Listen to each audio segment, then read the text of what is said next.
Hello दोस्तों, स्वागत है आपका अपने ही यूट्यूब चैनल किस्से कहानियों की ऑडियो लाइब्रेरी पर। अभी हम सुन रहे हैं मुंशी प्रेमचंद्र द्वारा रचित उपन्यास कायाकल्प का भाग 15। तो चलिए सुनते हैं आज का भाग। राजा विशाल सिंह की जवानी कब की गुजर चुकी थी, किंतु प्रेम से उनका हृदय अभी तक वंचित था।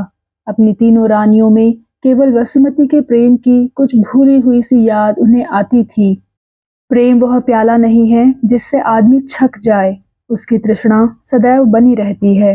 राजा साहब को अब अपनी रानियां गंवारिनें सी जचती थी, जिन्हें इसका जरा भी ज्ञान न था कि अपने को इस नई परिस्थिति के अनुकूल कैसे बनाएं, कैसे जीवन का आनंद उठाएं। वे केवल आभूषणों पर ही टूट रही थी। रानी देवप्रिया के बहुमूल्य आभूषणों के लिए तो वह संग्राम छिड़ा कि कई दिन तक आपस में गोलियां सी चलती रहीं। राजा साहब पर क्या बीत रही है, राज्य की क्या दशा है, इसकी किसी को सुध न थी। उनके लिए जीवन में यदि कोई वस्तु थी तो वह रत्न और आभूषण थे। यहाँ तक कि रामप्रिया भी अपने हिस्से के लिए लड़ने झगड़ने में संकोच ना करती थी। इस आभूषण प्रेम के सिवा उनकी रुचि या विचार में कोई विकास ना हुआ। कभी कभी तो उनके मुंह से ऐसी बातें निकल जाती थी कि रानी देवप्रिया के समय की लौंडियां बांदियां मुंह मोड़कर हंसने लगती। उनका यह व्यवहार देखकर राजा साहब का दिल उनसे खट्टा होता जाता था। यों अपने अपने ढंग पर तीनों ही उनसे प्रेम करती थी। वसुमती के प्रेम में ईर्ष्या थी, रोहिणी के प्रेम में शासन, और रामप्रिया का प्रेम तो सहानुभूति की सीमा के अंदर ही रह जाता था। कोई राजा के जीवन को सुखमय ना बना सकती थी, उनकी प्रेम तृष्णा को तृप्त ना कर सकती थी। उन सरोवरों के बीच में यह प्यास से तड़प रहे थे, उस पथिक की भांति जो गंदे तालाबों के सामने प्यास से व्याकुल हो। पानी बहुत था पर पीने लायक नहीं, उसमें दुर्गंध थी, विष के कीड़े थे। इसी व्याकुलता की दशा में मनोरमा मीठे ताजे जल की गागर लिए हुए सामने से आ निकली। नहीं, उसने उन्हें जल पीने को निमंत्रित न किया, और वह उसकी ओर लपके तो आश्चर्य की कोई बात नहीं। राजा साहब के हृदय में नई नई प्रेम कल्पनाएं अंकुरित होने लगी। उसकी एक एक बात उन्हें अपनी ओर खींचती थी।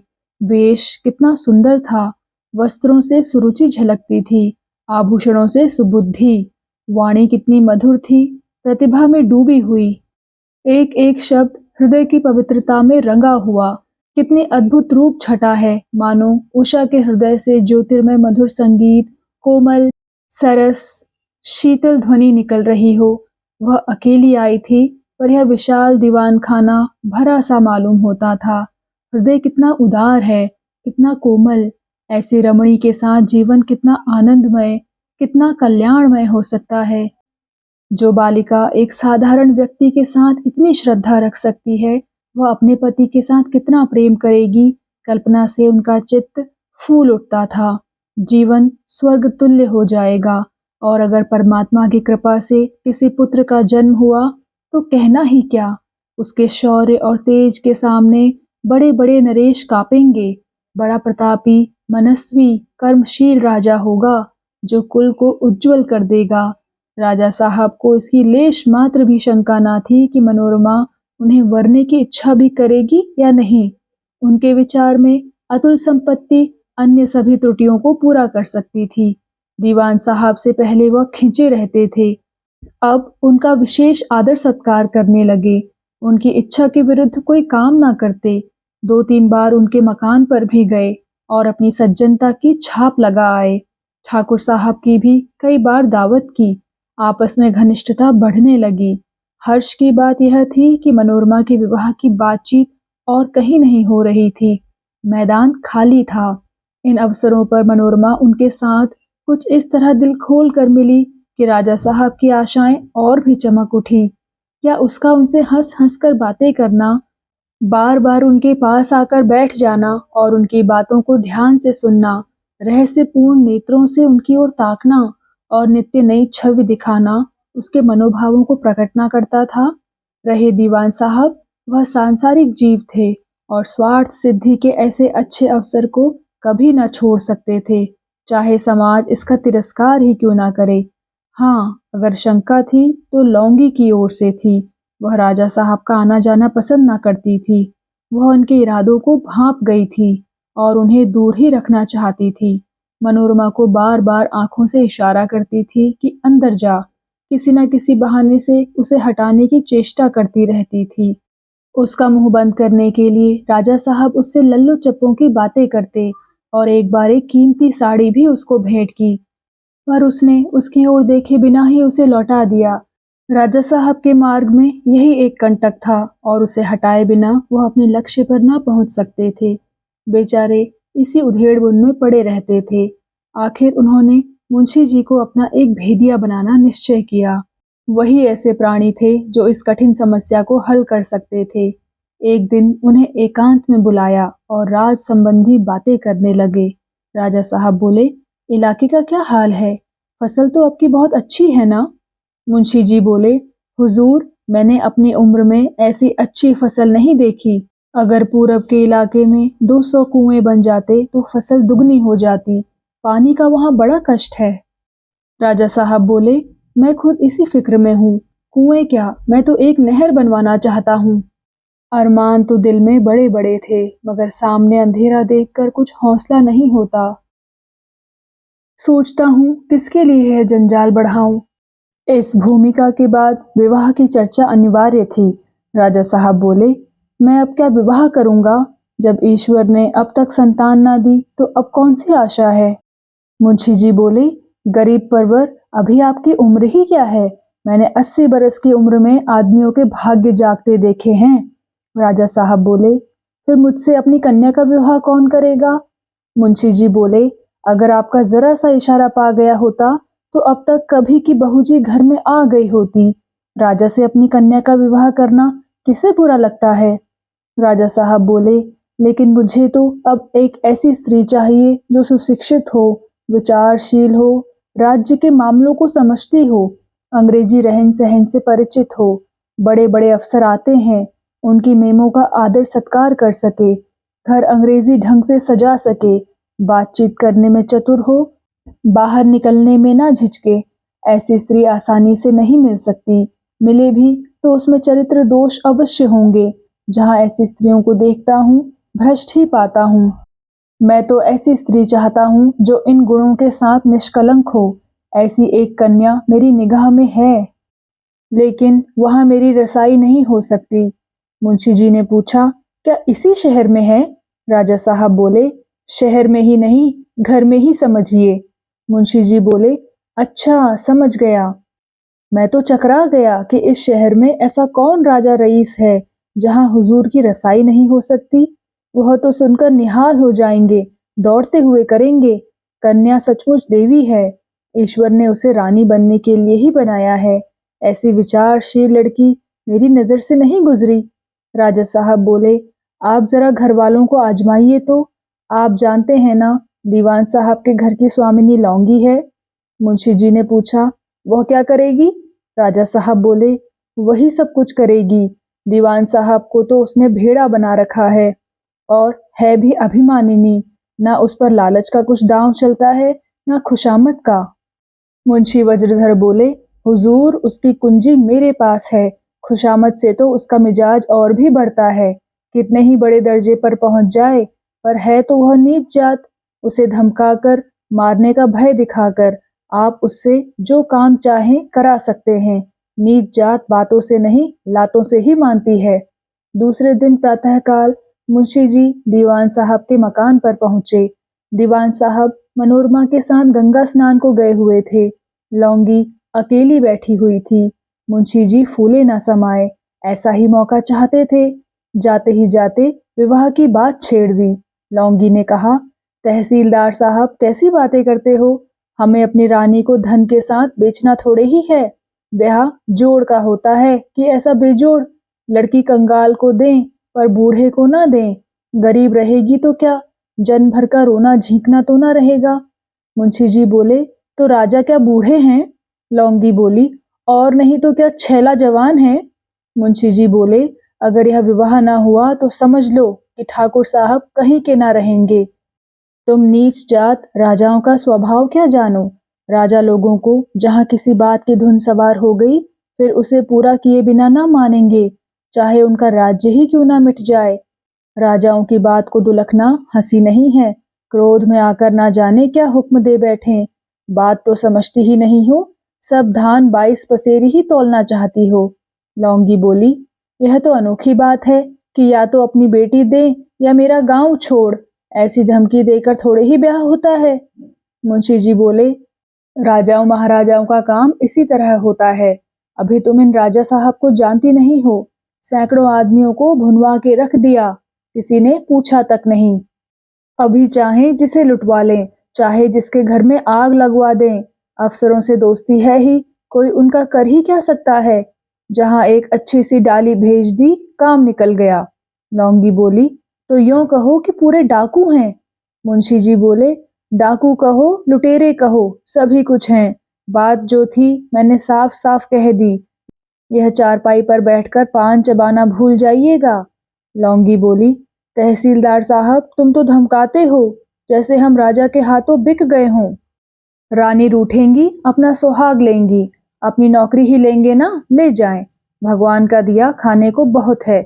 मुंशी जी बोले, अच्छी बात है, मगर याद रखना खाली नौकरी से हाथ धोकर गला न छूटेगा। राजा लोग जिसे निकालते हैं कोई ना कोई दाग भी जरूर लगा देते हैं। एक झूठा इल्जाम भी लगा देंगे तो कुछ करते धरते ना बनेगा। यही कह दिया कि इन्होंने सरकारी रकम उड़ा ली है तो बताओ क्या होगा। समझ से काम लो, बड़ों से रार मोल लेने में अपना निभा नहीं है। तुम अपना मुंह बंद रखो, हम दीवान साहब को राजी कर लेंगे। अगर तुमने भांजी मारी तो बला तुम्हारे ही सिर आएगी। ठाकुर साहब चाहे इस वक्त तुम्हारा कहना मान जाएं, पर जब चरखे में फंसेंगे तो सारा गुस्सा तुम ही पर उतारेंगे। कहेंगे तुम ही ने मुझे चौपट किया। सोचो जरा। लौंगी गहरी सोच में पड़ गई। वह और सब कुछ सह सकती थी, दीवान साहब का क्रोध ना सह सकती थी। यह भी जानती थी कि दीवान साहब के दिल में ऐसा ख्याल आना असंभव नहीं है। मनोरमा के रंग ढंग से भी उसे मालूम हो गया था कि वह राजा साहब को दुत्कारना नहीं चाहती। जब वे लोग राजी हैं तो मैं क्या बोलूं। कहीं पीछे से कोई आफत आई तो मेरे ही सिर के बाल नोचे जाएंगे।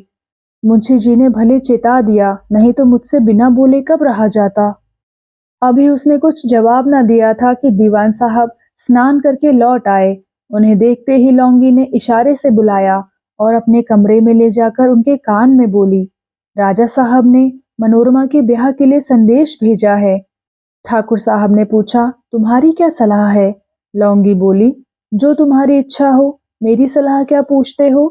ठाकुर साहब बोले, यही मेरी बात का जवाब है। मुझे अपनी इच्छा से करना होता तो पूछता ही क्यों?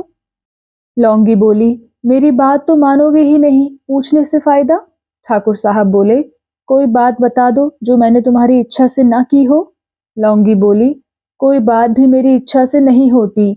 एक बात हो तो बताऊं, तुम ही कोई बात बता दो जो मेरी इच्छा से हुई हो। तुम करते हो अपने मन की। हाँ, मैं अपना धर्म समझ के भोंक लेती हूँ। ठाकुर साहब बोले, तुम्हारी इन्हीं बातों पर मेरा मारने को जी चाहता है। तू क्या चाहती है कि मैं अपनी जबान कटवा लूं? लौंगी बोली, उसकी परीक्षा तो अभी हुई जाती है, तब पूछती हूँ कि मेरी इच्छा से हो रहा है कि बिना इच्छा के। मैं कहती हूँ मुझे यह विवाह एक आंख नहीं भाता, मानते हो? ठाकुर साहब बोले, हाँ मानता हूँ, जाकर मुंशी जी से कह ही देता हूँ। लौंगी ने पूछा, मगर राजा साहब बुरा मान जाए तो? ठाकुर साहब बोले, कुछ परवाह नहीं। लौंगी बोली, नौकरी चली जाए तो? ठाकुर साहब बोले, कुछ परवाह नहीं, ईश्वर का दिया बहुत है, और ना भी हो तो क्या, एक बात निश्चय कर ली तो उसे करके छोड़ेंगे, चाहे उसके पीछे प्राण ही क्यों ना चले जाएं। लौंगी बोली, मेरे सिर के बाल तो ना नोचने लगोगे कि तूने ही मुझे चौपट किया? अगर ऐसा करना हो तो मैं साफ कहती हूँ, मंजूर कर लो, मुझे बाल नुचवाने का बूता नहीं है। ठाकुर साहब बोले, क्या मुझे बिल्कुल गया गुजरा समझती है? मैं जरा झगड़े से बचता हूँ तो तूने समझ लिया कि इनमें कुछ दम ही नहीं है। लत्ते लत्ते उड़ जाऊं पर विशाल सिंह से लड़की का विवाह ना करूं। तूने समझा क्या है? लाख गया बीता हूं तो भी क्षत्रिय हूं। दीवान साहब उसी जोश में उठे आकर मुंशी जी से बोले, आप राजा साहब से जाकर कह दीजिए कि हमें विवाह करना मंजूर नहीं। लौंगी भी ठाकुर साहब के पीछे पीछे आई थी। मुंशी जी ने उसकी तरफ तिरस्कार से देखकर कहा, आप इस वक्त गुस्से में मालूम होते हैं। राजा साहब ने बड़ी मिन्नत करके और बहुत डरते डरते आपके पास यह संदेश भेजा है। आपने मंजूर ना किया तो मुझे भय है कि वह जहर ना खा लें। लौंगी बोली, भला जब जहर खाने लगेंगे तब देखी जाएगी, इस वक्त आप जाकर यही कह दीजिए। मुंशी जी बोले, दीवान साहब, इस मामले में जरा सोच समझकर फैसला कीजिए। लौंगी बोली, राजा साहब के पास दौलत के सिवा और क्या है? दौलत ही तो संसार में सब कुछ नहीं। मुंशी जी बोले, सब कुछ ना हो लेकिन इतनी तुच्छ भी नहीं। लौंगी बोली, शादी ब्याह के मामले में मैं उसे तुच्छ समझती हूँ। मुंशी जी बोले, यह मैं कब कहता हूँ कि दौलत संसार की सब चीजों से बढ़कर है। आप लोगों की दुआ से जानता हूँ कि सुख का मूल संतोष है। एक आदमी जल और स्थल के सारे रत्न पाकर गरीब रह सकता है, दूसरा फटे वस्त्रों और रूखी रोटियों में भी धनी हो सकता है। सहसा मनोरमा आकर खड़ी हो गई। यह वाक्य उसके कान में भी पड़ गया। समझी धन की निंदा हो रही है। बात काटकर बोली, इसे संतोष नहीं मूर्खता कहना चाहिए। ठाकुर साहब बोले, अगर संतोष मूर्खता है तो संसार भर के नीति ग्रंथ उपनिषदों से लेकर कुरान तक मूर्खता के ढेर लग जाएंगे। संतोष से अधिक और किसी तप की महिमा नहीं गाई गई है। धन ही पाप, द्वेष और अन्याय का मूल है।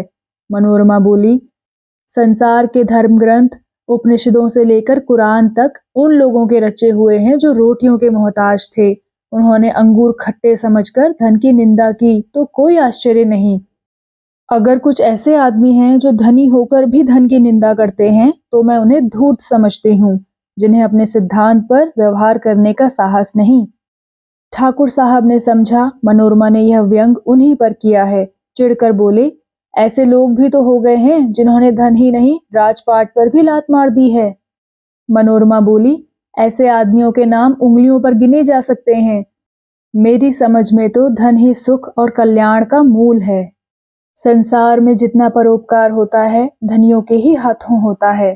ठाकुर साहब बोले, संसार में जितना अत्याचार होता है वह भी तो धनियों के हाथों होता है। मनोरमा बोली, हाँ मानती हूँ धन से अत्याचार भी होता है, लेकिन कांटे से फूल का आदर कम नहीं होता। संसार में धन सर्वप्रधान वस्तु है। जिंदगी का कौन सा काम है जो धन के बिना चल सके? धर्म भी बिना धन के नहीं हो सकता। यही कारण है कि संसार ने धन को जीवन का लक्ष्य मान लिया है। धन का निरादर करके हमने प्रभुत्व खो दिया, और यदि हमें संसार में रहना है तो हमें धन की उपासना करनी पड़ेगी। इसी से लोक परलोक में हमारा उद्धार होगा। मुंशी जी ने विजय गर्व से हंसकर कहा, कहिए दीवान साहब, मेरी डिग्री हुई कि अब भी नहीं? ठाकुर साहब बोले, मुझे मालूम होता है धन के महात्म्य पर इसने कोई लेख लिखा था और वही पढ़ सुनाया। क्यों मनोरमा, है ना यही बात? मनोरमा बोली, अभी तो मैंने यह लेख नहीं लिखा, लेकिन लिखूंगी तो उसमें यही विचार प्रकट करूंगी। मेरे शब्दों में कदाचित आपको दुराग्रह का भाव झलकता हुआ मालूम होता हो। इसका कारण यह है कि मैं अभी एक अंग्रेजी किताब पढ़े चली आती हूँ, जिसमें संतोष का ही गुणानुवाद किया गया है। मुंशी जी ने देखा कि यह मनोरमा के मन की थाह लेने का अच्छा अवसर है। ठाकुर साहब की ओर आंखें मारकर बोले, मनोरमा, मेरे विचार तुम्हारे विचार से बिल्कुल मिलते हैं। धन से जितना अधर्म होता है, अगर ज्यादा नहीं तो उतना ही धर्म भी होता है। लेकिन कभी कभी ऐसे भी मौके आ जाते हैं जब धन के मुकाबले में और कितनी ही बातों का लिहाज करना पड़ता है। कन्या का विवाह ऐसा ही मौका है। मेरी कन्या का विवाह होने वाला है। मेरे सामने इस वक्त दो वर हैं। एक तो अधेड़ आदमी है पर दौलत उसके घर में गुलामी करती रहती है। दूसरा एक सुंदर युवक है, बहुत ही होनहार लेकिन गरीब। बताओ किससे कन्या का विवाह करूं? ठाकुर साहब बोले, अगर कन्या की बात है तो मैं यही सलाह दूंगा कि आप दौलत पर ना जाइए, उसी युवक से विवाह कीजिए। लौंगी बोली, ऐसा तो होना ही चाहिए। ब्याह जोड़े का अच्छा होता है। ऐसा ब्याह किस काम का कि वह बहू का बाप मालूम हो, बेचारी कन्या के दिन रोते ही बीते। मुंशी जी ने पूछा, और तुम्हारी क्या राय है मनोरमा? मनोरमा ने कुछ लजाते हुए कहा, आप जैसा उचित समझें वैसा ही करें। मुंशी जी बोले, नहीं, इस विषय में तुम्हारी राय बूढ़ों की राय से बढ़कर है। मनोरमा बोली, मैं तो समझती हूँ कि जो दिन खाने पहनने, सैर तमाशे के होते हैं, अगर वे किसी गरीब आदमी के साथ चक्की चलाने और चौका बर्तन करने में कट गए तो जीवन का सुख ही क्या।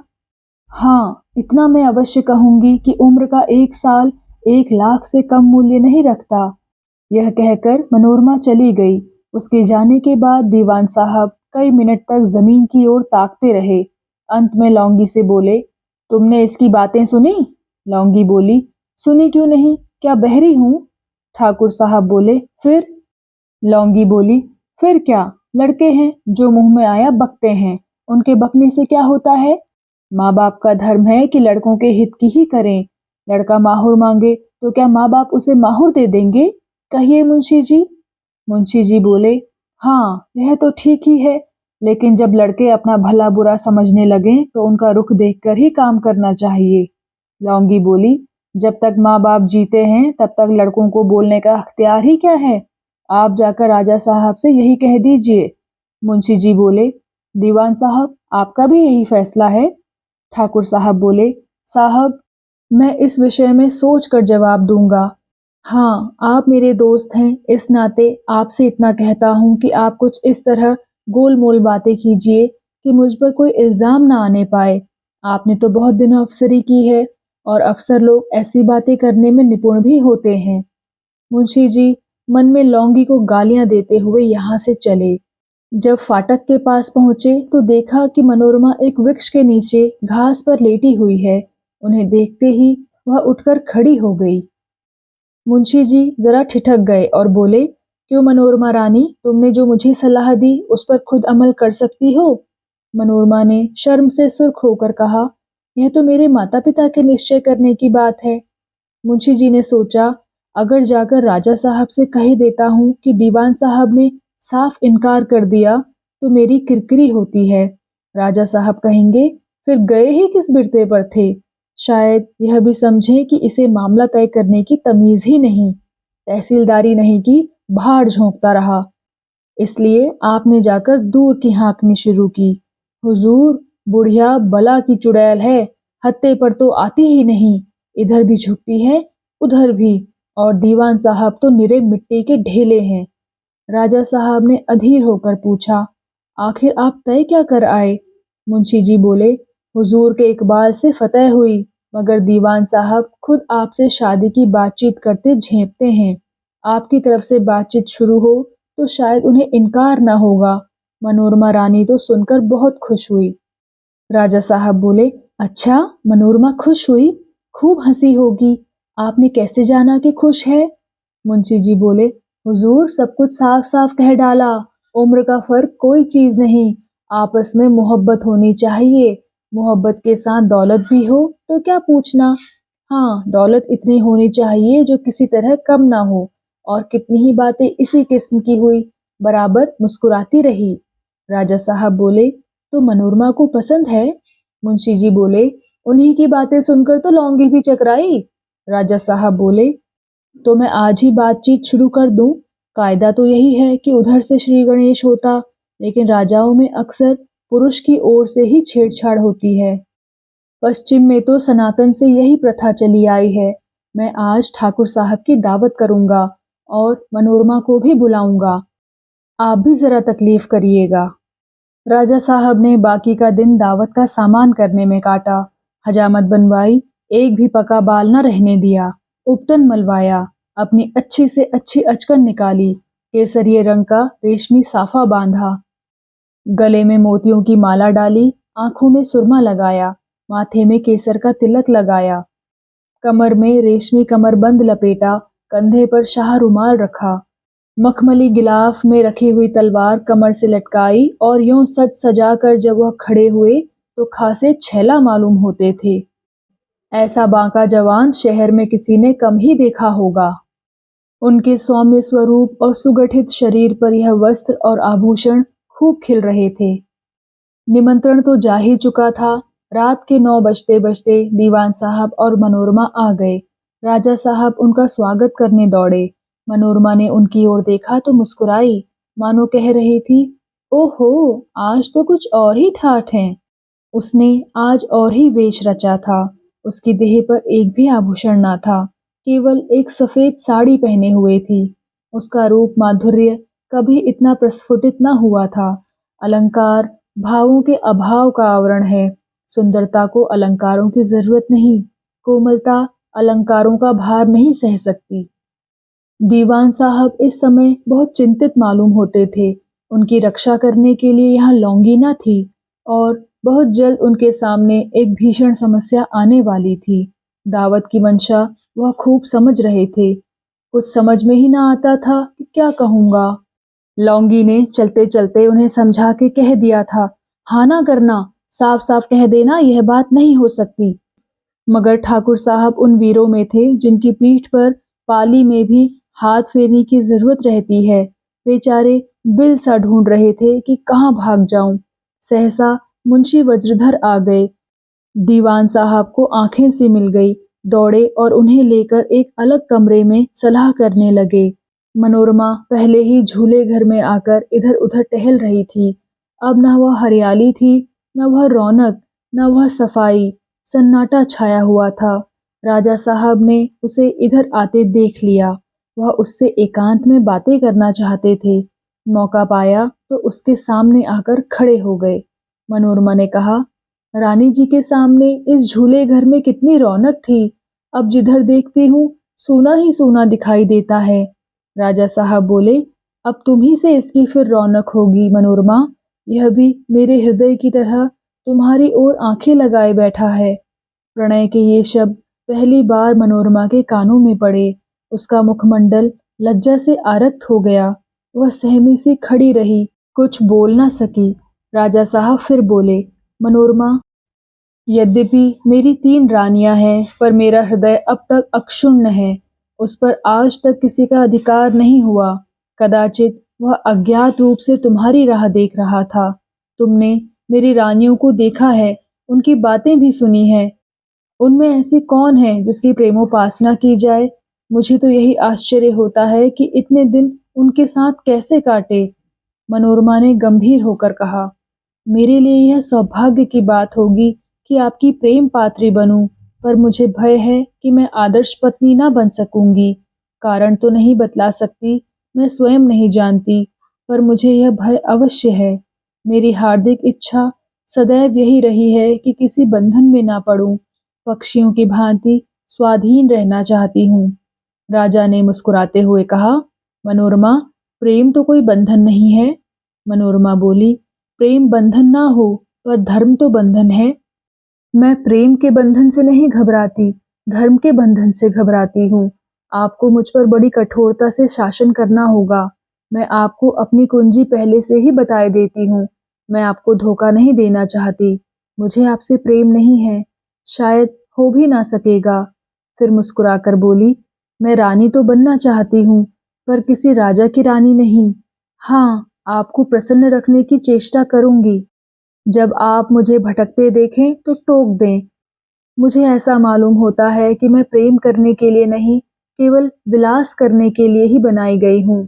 राजा साहब बोले, तुम अपने ऊपर जुल्म कर रही हो मनोरमा। तुम्हारा वेश तुम्हारी बातों का विरोध कर रहा है। तुम्हारे हृदय में वह प्रकाश है जिसकी एक ज्योति मेरे समस्त जीवन के अंधकार का नाश कर देगी। मनोरमा बोली, मैं दोनों हाथों से धन उड़ाऊंगी, आपको बुरा तो ना लगेगा? मैं धन की लौंडी बनकर नहीं, उसकी रानी बनकर रहूंगी। राजा साहब बोले, मनोरमा, राज्य तुम्हारा है, धन तुम्हारा है, मैं तुम्हारा हूँ, सब तुम्हारी इच्छा के दास होंगे। मनोरमा बोली, मुझे बातें करने की तमीज नहीं है, यह तो आप देख ही रहे हैं। लौंगी अम्मा कहती हैं कि तू बातें करती है तो लाठी सी मारती है। राजा साहब बोले, मनोरमा, उषा में अगर संगीत होता तो वह भी इतना कोमल ना होता। मनोरमा बोली, पिताजी से तो अभी आपकी बातें नहीं हुई। राजा साहब बोले, अभी तो नहीं मनोरमा, अवसर पाते ही करूंगा, पर कहीं इनकार कर दिया तो? मनोरमा बोली, मेरे भाग्य का निर्णय वही कर सकते हैं, मैं उनका अधिकार नहीं छीनूंगी। दोनों आदमी बरामदे में पहुंचे तो मुंशी जी और दीवान साहब खड़े थे। मुंशी जी ने राजा साहब से कहा, हुजूर को मुबारकबाद देता हूँ। दीवान साहब बोले, मुंशी जी? मुंशी जी बोले, हुजूर, आज जलसा होना चाहिए। फिर मनोरमा से बोले, महारानी आपका सुहाग सदा सलामत रहे। दीवान साहब बोले, जरा मुझे सोच। मुंशी जी बात काट कर बोले, जनाब, शुभ काम में सोच विचार कैसा, भगवान जोड़ी सलामत रखे। सहसा बाग में बैंड बजने लगा और राजा के कर्मचारियों का समूह इधर उधर से आ आकर राजा साहब को मुबारकबाद देने लगा।